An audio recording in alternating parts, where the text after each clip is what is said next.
How did you make your nasty teacher regret their actions? So I was in 10th grade and loved writing more than anything. Essays, poems, short stories, you name it, I wrote it. I spent hours crafting these pieces, using big words I'd learned from reading constantly. My notebooks were filled with rough drafts and scribbled ideas. Writing was my thing, but my English teacher, Mr. Dunham, he hated me for no reason. This guy had clear favorites. The popular kids who barely tried got praise while I got constant criticism. Every paper I turned in came back with a C or D, no matter how hard I worked. His comments were always the same. This sounds too mature for you. Or, I doubt you actually wrote this. I tried showing him my process. I'd bring in my messy notebooks with crossed out sentences and brainstorming webs. I'd explain my word choices and cite the books that inspired me, but he'd just raise his eyebrow and say, "Nice try, kid," like I was some fraud. The worst part was when he started humiliating me in front of everyone. He'd wave my papers around during class and announce, "Another suspiciously perfect essay from our friend here," with this smug smirk. Kids would snicker and whisper. My face would burn red every single time. My friends told me to just ignore it, but I was getting tired of being treated like a cheater when I was putting in real work. That's when I decided to set a trap. I had written this essay about symbolism in Romeo and Juliet weeks earlier for fun, just practicing because I genuinely enjoyed analyzing literature. I printed it out and accidentally left it in the computer lab printer where teachers always picked up their copies. I knew Mr. Dunham would find it there. Sure enough, 2 days later, I saw him reading through a stack of papers, and there was mine. He took out his red pen and started marking it up. When he thought no one was looking, I saw him write, "Excellent analysis, strong voice and structure, A+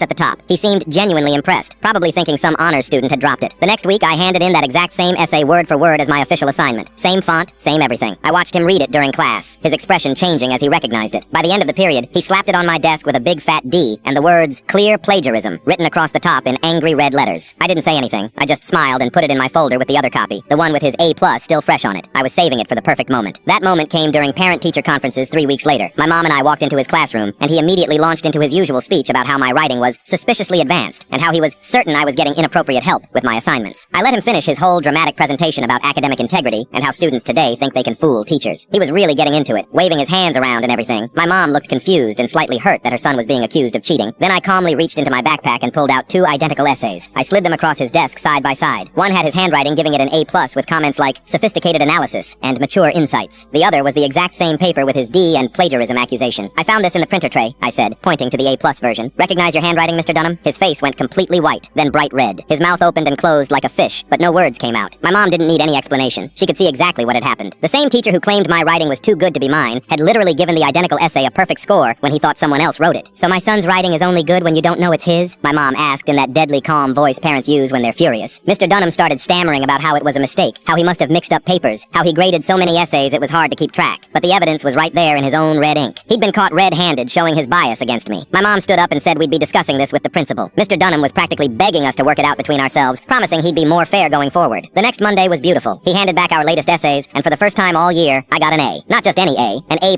with actual positive feedback about my insightful analysis and strong writing voice. The same voice he'd been calling fake for months.